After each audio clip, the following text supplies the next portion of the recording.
ज़्यादातर युवा जो ऐसे फील्ड चूज़ करते हैं, जैसे कोई बीटेक कर रहा है, कोई इंजीनियर बन रहा है, कोई डॉक्टर बन रहा है, आपने क्यों किसान बनने की सोची?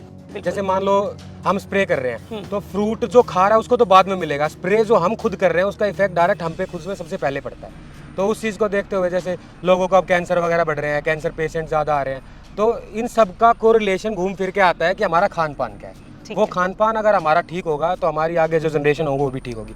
और जो केमिकल वाली जो पैदावार ली जा रही है वो कितना नुकसान पहुंचा सकती है? केमिकल किस टाइप का यूज हो रहा है उस पर डिपेंड करता है। जैसे हम फ्रूट को साइज बढ़ाने के लिए भी होता है, कुछ केमिकल यूज होते हैं जिससे फ्रूटिंग बढ़ाने के लिए भी होता है, पेड़ की स्ट्रेंथ बढ़ाने के लिए भी होता है। फिर केमिकल हम यूज करते हैं पकाने वगैरह के लिए जो यूज होते हैं, वो सब हर स्टेप वाइज यूज होते हैं। उसका फिर मैम इफेक्ट तो जितना ज्यादा जो यूज करेगा उससे सबसे फर्क पड़ता है। हमारी जो लैब वगैरह टेस्ट करते हैं वो सब कुछ हर प्रोड्यूस टेस्ट होता है, हर जो हमारे टाइम टू टाइम प्रोड्यूस आता है किसी भी चीज़ का, मान लिया आम का, तो अगर हमारे पास सर्टिफिकेशन है तो वो लैब से बराबर तैयार होता है। वो चीज़ प्रोड्यूस सारा टेस्ट होता है कि उसमें नाइट्रोजन का लेवल कितना है। आज के समय पर हर कोई ये चाहता है कि उसका बच्चा पढ़ लिख कर इंजीनियर बने, ऑफिसर बने, डॉक्टर बने और बहुत अच्छी कॉर्पोरेट जॉब करे, लेकिन कोई नहीं चाहता कि उसका बच्चा किसान बने। लेकिन आज हम एक ऐसी जगह पर आए हैं जहां पर एक युवा किसान फ्रूट एग्रीकल्चर में पीएचडी करने के साथ ही एक सक्सेसफुल फार्मिंग कर रहे हैं। तकरीबन 49 एकड़ के अंदर वो ऑर्गेनिक फार्मिंग कर रहे हैं, जिसमें अधिकतर में वो सब्जियां कर रहे हैं, और उसके साथ ही 15 एकड़ के अंदर वो फ्रूट फार्मिंग कर रहे हैं। ये स्टोरी बहुत ही रोचक होने वाली है, क्योंकि किस तरीके से उन्होंने ऑर्गेनिक फार्मिंग, नेचुरल फार्मिंग में कदम रखा, और इसके साथ ही वो हमारे किसान भाइयों को बहुत अच्छी जानकारी भी देने वाले हैं कि किस तरीके से आप मौसम के अनुसार या अलग अलग विधियों के अनुसार ऑर्गेनिक फार्मिंग करते हैं। तो ज्यादा देरी न करते हुए हम मिलते हैं अपने देश के युवा किसान राहुल सहरावत जी से, जो हमें ऑर्गेनिक फार्मिंग, नेचुरल फार्मिंग की बहुत सारी जानकारी देने वाले हैं। इससे पहले यदि अभी तक आपने अपने YouTube चैनल यूनिक फार्मिंग को सब्सक्राइब नहीं किया है तो अभी सब्सक्राइब करें, साथ ही बेल आइकन भी दबाएं ताकि आगे आने वाली वीडियोस की नोटिफिकेशन आपको मिलती रहे। नमस्कार सर। नमस्कार जी। सबसे पहले मैं चाहूंगी कि आप हमारे दर्शकों को अपना छोटा सा परिचय दीजिए। मेरा नाम राहुल सहरावत है और हमारा जो ये 42 एकड़ में फार्म है ये मागरोला गांव में है। हम लगभग 10 साल से जो है नेचुरल और ऑर्गेनिक फार्मिंग कर रहे हैं फ्रूट्स में और वेजिटेबल्स में। जो हमने नेचुरल फार्मिंग है वो लगभग 10 से 15 साल पहले शुरू करी थी, जब हमारे पापा और चाचा ने फ्रूट वगैरह के बाग वगैरह लगाए थे, आम के, किन्नू के। और फिलहाल मेरी जो है पीएचडी चल रही है हॉर्टिकल्चर फ्रूट साइंस से। ठीक है, ये बहुत ही अच्छी बात है, और एक सबसे बड़ी खुशी की बात मेरे लिए ये हो रही है कि आज मैं एक युवा किसान से मिल रही हूँ। पूरी पढ़ाई और लिखाई के साथ ही वो इसमें एंट्री कर रहे हैं। तो राहुल जी, सबसे पहले तो मैं आपसे ये पूछना चाहूँगी कि कितना एरिया तो अपना है खेती के लिए, और हम किस किस चीज़ की पैदावार यहाँ पर ले रहे हैं?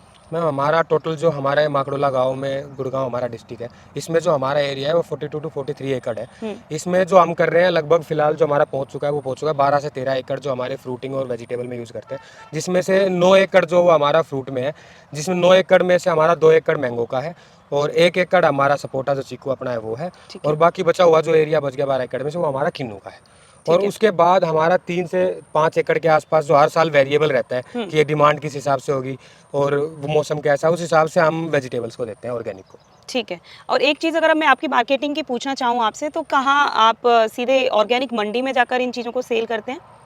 मैम मंडी ऐसी कोई ऑर्गेनिक मंडी अभी तक है नहीं जहाँ हम जाके दे दें।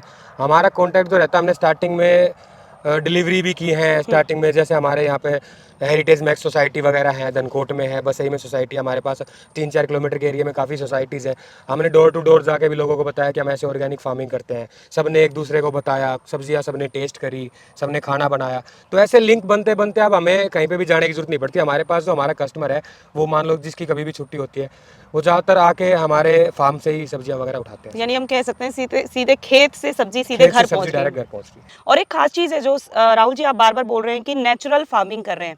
अभी हम एक टर्म सुन रहे हैं बहुत ज़्यादा, जो हमारे लिए ज़रूरी था वो थी ऑर्गेनिक फार्मिंग, लोग उसको कर रहे थे। आप नेचुरल फार्मिंग कर रहे हैं, मैं ज़रूर चाहूँगी कि आप एक बार उसको एक्सप्लेन करें कि वो क्या चीज़ है। मैम नेचुरल फार्मिंग में क्या होता है, जैसे हम ऑर्गेनिक फार्मिंग करते हैं उसमें हम बायो प्रोडक्ट्स यूज़ करते हैं, जिसमें बायो स्टिमुलेंट भी होते हैं, फल वगैरह बढ़ाने के लिए स्प्रे वगैरह भी होती है, खाद वगैरह भी डालते हैं। और नेचुरल में टर्म आती है कि सिर्फ जो कुदरत के भरोसे हम एक प्लांट को, एक एरिया को छोड़ देते हैं, जिसमें अगर बारिश हुई तो फल आएगा, नहीं हुई तो नहीं आएगा, ना कोई स्प्रे होगी, ना कोई पेस्टिसाइड यूज़ होगा, ना ही कोई जैसे ट्रैप वगैरह होता है, कुछ भी यूज़ नहीं होता है, और कुदरत के भरोसे छोड़ा जाता है। जो फल आ गया वो अपना है। आपने फिर ऐसे क्यों सोचा, लाइक आप भी तो दूसरे जैसे किसान थे, केमिकल छिड़काव कर रहे थे, उस तरीके से कर सकते थे, आपने क्यों नेचुरल फार्मिंग की तरफ कदम बढ़ाया? मैम बात वही है कि जैसे हम स्प्रे वगैरह यूज होते हैं तो उसके साइड इफेक्ट हमको ही मिलते हैं। जैसे मान लो हम स्प्रे कर रहे हैं तो फ्रूट जो खा रहा है उसको तो बाद में मिलेगा, स्प्रे जो हम खुद कर रहे हैं उसका इफेक्ट डायरेक्ट हम पे खुद में सबसे पहले पड़ता है। तो उस चीज़ को देखते हुए जैसे लोगों को अब कैंसर वगैरह बढ़ रहे हैं, कैंसर पेशेंट ज़्यादा आ रहे हैं, तो इन सब का कोरिलेशन घूम फिर के आता है कि हमारा खान पान क्या है। वो खान पान अगर हमारा ठीक होगा तो हमारी आगे जो जनरेशन होगी वो भी ठीक होगी। इसी को देखते हुए हमारे चाचा वगैरह पापा हैं सबने हमने शुरू किया। ये बहुत ही अच्छा आपने काम शुरू किया है और मुझे लगता है कि हर किसान को इस बारे में विचार करना चाहिए। एक चीज़ और है, जैसे कि आपने बताया कि नेचुरल है या ऑर्गेनिक फार्मिंग है, जो केमिकल वाली फार्मिंग है उसके मुकाबले मुझे लगता है कि कम पैदावार हो पाती होगी। ज़्यादा कुछ इतना फर्क नहीं पड़ता है। जैसे शुरुआती स्टेज में जब प्लांट 4 साल 5 साल का होता है तो हमें फ़र्क दिखता है, पर जैसे जैसे प्लांट 10 साल 12 साल 15 साल का हो जाता है तो जो अपना ये न्यूट्रिएंट है वो सारी इनकी जड़ें रूट से इतनी फैल चुकी होती हैं कि जो अपने न्यूट्रिएंट की जो इन्हें अपटेक करना होता है वो ज़मीन से ही पूरा अपने आप कर लेते हैं। ठीक है, और जो केमिकल वाली जो पैदावार ली जा रही है वो कितना नुकसान पहुंचा सकती है? मैम केमिकल वो तो केमिकल किस टाइप का यूज़ हो रहा है उस पर डिपेंड करता है। अब केमिकल कुछ केमिकल स्टार्ट होते हैं जैसे हम फ्रूट को साइज़ बढ़ाने के लिए भी होता है, कुछ केमिकल यूज़ होते हैं जिससे फ्रूटिंग बढ़ाने के लिए भी होता है, पेड़ की स्ट्रेंथ बढ़ाने के लिए भी होता है, फिर केमिकल हम यूज़ करते हैं पकाने वगैरह के लिए जो यूज़ होते हैं वो सब। तो हर स्टेप वाइज यूज़ होते हैं, उसका फिर मैम इफेक्ट तो जितना Long ज़्यादा जो term यूज़ तक। करेगा उससे सबसे फर्क पड़ता है। तो आप अपने जो अपने फ्रूट है उनको पेड़ों पर ही पकाते हैं? मैम पेड़ पे कुछ फ्रूट जो है वो जैसे अभी बारिश होगी जुलाई वगैरह में मानसून आएगा, उसके बाद जो इसके जो अंदर के रेशे वगैरह है वो कंप्लीट पक जाते हैं। उसके बाद अगर हम पेड़ पे पकने के लिए छोड़ते हैं तो कुछ फ्रूट पेड़ पे पक जाते हैं। जो कुछ वैरायटीज ऐसी होती है जो पेड़ पे नहीं पकती है, उसके लिए हमें नॉर्मल जो क्रेट में अखबार वगैरह लगाते हैं उसमें लपेट के रखना पड़ता है। वो 3 से 4 दिन के अंदर अंदर वो पक जाते हैं, बस इतना सा प्रोसेस है। ठीक है, अगर कोई किसान आपसे आपकी ये बातें सुनने के बाद अगर नेचुरल फार्मिंग शुरू करना चाहे तो उसे किन बातों का ध्यान रखना चाहिए? मैम सबसे पहली जो ध्यान रखनी है वो ध्यान रखना है वैरायटी का, ठीक है। क्योंकि अभी हाइब्रिड की जो वैरायटी आ रही है जैसे चौसा वगैरह है, जो हमारी पुरानी वैरायटी जो दशहरी वगैरह है, मल्लिका है, अमरपाली है, ये सब वैरायटी का ध्यान रखना है। उसके बाद हमारा आ जाता है फील्ड प्रिपरेशन पे। फील्ड प्रिपेयर जो हमें करनी है, अगर हम ऑर्गेनिक ही करना चाहते हैं, हमने सोच लिया कि हम ऑर्गेनिक ही करेंगे उसके बाद नहीं करेंगे, तो उसके बाद फील्ड प्रिपेयर करते टाइम हमें जो FYM वगैरह रहता है वो प्रॉपर डालना है। जो प्रॉपर जो जो इनका गड्ढा होता है वो प्रॉपर खोदना है, जैसे 3x3 का खोदना है, उसका सोलराइजेशन करना है, उसमें पानी भर के रखना है, नीम ऑयल वगैरह की स्प्रे करनी है, वो सब हमको ध्यान रखना पड़ेगा। उसके बाद पेड़ जैसे जैसे बड़ा होता है तो उसकी न्यूट्रिएंट की जो रहती है खींचने की क्षमता वो बढ़ती है, उसे न्यूट्रिएंट भी ज़्यादा चाहिए होता है। सबसे पहले वेजिटेटिव ग्रोथ होती है, फिर उसके बाद जब फ्रूटिंग आती है, तो उन सब की पूरे करने के लिए जो हमारा खाद वगैरह है, गोबर खाद हो गया, आपका वर्मी कंपोस्ट हो गया, आप जो वर्मी कंपोस्ट से जो वर्मी वॉश वगैरह निकलता है आप वो चला सकते हो। तो इन सब से जो हमें खाद से हट के जैसे यूरिया DAP हो गया, पोटाश हो गया, इनसे हट के हमें जो अवेलेबिलिटी है वो तो पेड़ की पूरी करानी पड़ेगी शुरुआत के 10 साल तक। तो अगर आप शुरुआत में पूरी नहीं कराओगे तो पेड़ की ग्रोथ नहीं होगी, आपका नुकसान ज़्यादा होगा।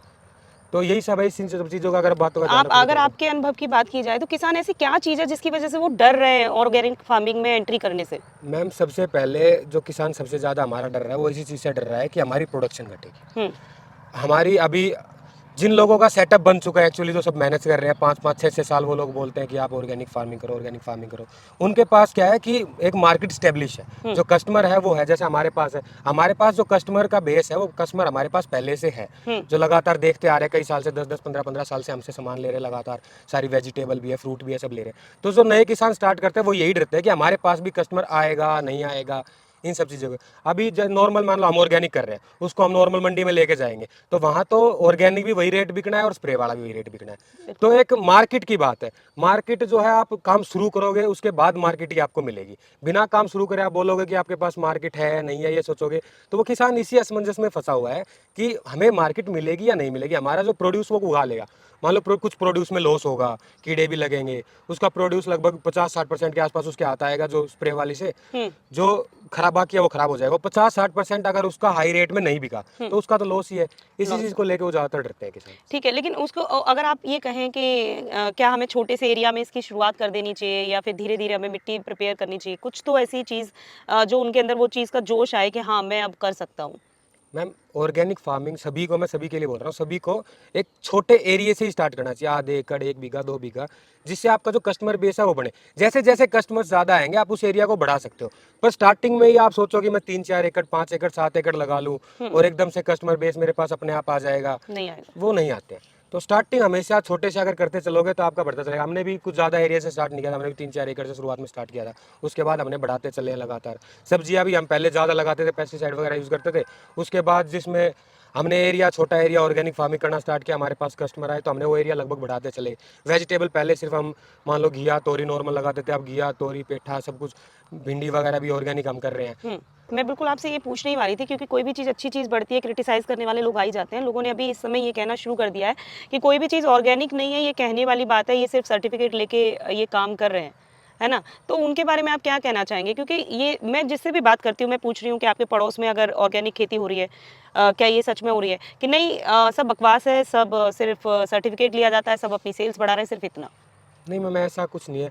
ऐसा भी मान लो होता भी होगा, पर ज़्यादातर जो हमारी जो लैब वगैरह टेस्ट करती है वो सब कुछ हर प्रोड्यूस टेस्ट होता है। हर जो हमारे टाइम टू टाइम प्रोड्यूस आता है किसी भी चीज़ का, मान लिया आम का, तो अगर हमारे पास सर्टिफिकेशन है तो वो लैब से बराबर तैयार होता है। वो चीज़ प्रोड्यूस सारा टेस्ट होता है कि उसमें नाइट्रोजन का लेवल कितना है, उसमें कोई खाद डाला तो वो हमारी लैब से वो सर्टिफिकेशन तभी देंगी जब आपका वो होगा। नहीं, वो आपने सही बात बताई कि जब तक तकरीबन 4 साल तक अगर आपके खेत में कोई स्प्रे नहीं किया जा रहा है तो हम मान सकते हैं कि वो ऑर्गेनिक है। अब बात मुनाफे की कर लेते हैं, क्योंकि किसानों के लिए ये बड़ा विषय होता है, क्योंकि वो पूरी साल उसके अंदर मेहनत करते हैं। तो अगर मुनाफे की बात की जाए तो आप कितना मुनाफा अपनी इस फलों की बागवानी में कर लेते हैं? मैम फिलहाल अगर देखा जाए तो जैसे ये एक पेड़ है, इस पेड़ से जो हम ये नेचुरल कर रहे हैं, इस पेड़ से जो हमें आम की मान लो अमरपाली वैरायटी है, अमरपाली वैरायटी में जो हम प्रोड्यूस ले रहे हैं, फिलहाल एक पेड़ है, ये लगभग 10-12 साल का हो गया, इसमें 3 से 4 कुंटल के आसपास एक पेड़ से निकलता है। ओके। और जो हमारा जो मान लो ऑर्गेनिक में नॉर्मल आप देखोगे इस टाइम पे भी 80 रुपये 90 रुपये किलो आम बिक रहा है, जिसमें अभी सीजन हमारे एरिया का स्टार्ट नहीं हुआ है। हमारे एरिया का जब सीजन स्टार्ट होता है उस टाइम पे 40 रुपये 50 किलो रुपये आम बिक रहा होता है। पर हमारा ऑर्गेनिक है, हमारे पास मार्केट है, हमारे पास जगह है अपनी खुद की है, लोग यहीं से आके ले जाते हैं, ना हमें मंडी जाना पड़ता। तो उस करके लगभग ये लगा लो कि हमारा आम 100-120 रुपये किलो के आसपास सीजन में बिक जाता है यहीं से। तो मुनाफा तो हमें हो ही रहा है, तभी हम आगे बढ़ रहे हैं। अगर मुनाफा किसी को नहीं हो रहा था हमें, तो हम छोड़ ही देते। बिल्कुल सही बात कही। अगर मैं आपके बारे में बात कहूँ तो ज़्यादातर युवा जो ऐसे फील्ड चूज़ करते हैं, जैसे कोई बीटेक कर रहा है, कोई इंजीनियर बन रहा है, कोई डॉक्टर बन रहा है, आपने क्यों किसान बनने की सोची? मैम हमारे पापा वगैरह सब चाचा हैं, सब दादा हैं, सब हमने बचपन से ही सब खेती में ही लगे हुए हैं। मैं जब से बड़ा हुआ हूँ मैं देख रहा हूँ कि हमने ज़्यादातर फ्रूटिंग वगैरह से स्टार्ट कर रखा था। पहले अमरूद वगैरह का बाग था, उसके बाद हम किन्नू पे स्विच हुए, आम वगैरह के लगाए, चीकू के लगाए। ऐसे करते करते हम बचपन से ही जो चीज़ देखते आते हैं वही करते हैं, वही सीखते हैं सब। तो पापा ने भी कहा, मैंने पापा से पूछा था जब मैं कर रहा था कि मैं क्या करूं, तो पापा ने बोला कि देख ले जो तेरी मर्जी हो। तो फिर हम कॉलेज में एडमिशन वगैरह देखने के लिए गए, मैं बीटेक देखने के लिए गया था। वहाँ जाके मैंने देखा कि बीएससी ऑनर्स एग्रीकल्चर भी है, बाकी स्ट्रीम्स भी। मैंने घर पे आके बोला कि ऐसे बीएससी ऑनर्स होती है एग्रीकल्चर में, तो वो मैं कर लेता हूँ। तो बोले ठीक है जो तेरा मन कर ले। तो फिर उसी फील्ड में वो स्टार्ट होके हम आज तक यहाँ पीएचडी तक पहुँच गए। नहीं, बहुत अच्छी बात है। जैसे आपने अपनी किसानों को प्रोत्साहित किया है कि वो ऑर्गेनिक फार्मिंग करें, उसी तरीके से मैं युवाओं के लिए भी ज़रूर चाहूँगी कि आप युवाओं को भी बताएं कि खेती उनके लिए कितना फ़ायदे का सौदा साबित हो सकती है। मैम काफ़ी लोग हैं जो अपनी एमबीए वगैरह की डिग्री छोड़ के, नौकरी छोड़ के किसानी में आ रहे हैं, फार्मिंग में आ रहे हैं, एक्जोटिक वेजिटेबल वगैरह लगा रहे हैं, नेट हाउस लगा रहे हैं, पोली हाउस लगा रहे हैं। अब तो हाइड्रोपोनिक, एरोपोनिक, इतनी सारी टर्म्स आ गई है, इतने सारे आपके एग्रीकल्चर में ही वेज आ गए हैं कि आप पैसा कमा सकते हो, आप एक्सपोर्ट कर सकते हो। धोनी जी खुद स्ट्रॉबेरी वगैरह का फार्म लगा रहे, छोड़ के आ रहे हैं। तो एक इस चीज़ में सबसे बड़ी बात है पैसे भी हैं, शांति सबसे बड़ी बात होती है ज़िंदगी में। शांति बहुत ज़्यादा है, चलिए, बहुत मेहनत अच्छी बात। लगती है पर मेहनत के पैसे आपको मिलते हैं, मेहनत वसूल होती है। तो राहुल जी, जैसे कि हम लोग सुनते आ रहे हैं कि फिल्मों के लिए आप ऑस्कर अवार्ड की बात कर लीजिए, बहुत बड़े बड़े अवार्ड मिल जाते हैं, पढ़ाई में अच्छा करने पर, खेलों में अच्छा करने पर आपको पुरस्कार मिलते हैं। लेकिन जब मैं आपके बारे में, आपकी खेती के बारे में जब मैं रिसर्च कर रही थी तो मुझे पता चला कि आप लोग कृषि रत्न पुरस्कार से सम्मानित हैं। ये बड़े अच्छी बात है। तो आपको और कौन कौन से पुरस्कार मिले हैं? मैम हमें ये अवार्ड्स मिलने की शुरुआत डिस्ट्रिक्ट लेवल पे जो अवार्ड थे वो तो 2007-8 से मिलते आ रहे हैं डिस्ट्रिक्ट लेवल के। जो स्टेट लेवल के अवार्ड थे, बेस्ट इनोवेटिव फार्मर का अवार्ड हमें 2013 में मिला, फिर दोबारा 2015 में बेस्ट इनोवेटिव फार्मर का अवार्ड मिला, फिर 2019 में रामनाथ कोविंद जी जो हमारे प्रेसिडेंट थे उस टाइम के, उनके द्वारा हमें कृषि रत्न का अवार्ड मिला। बिल्कुल।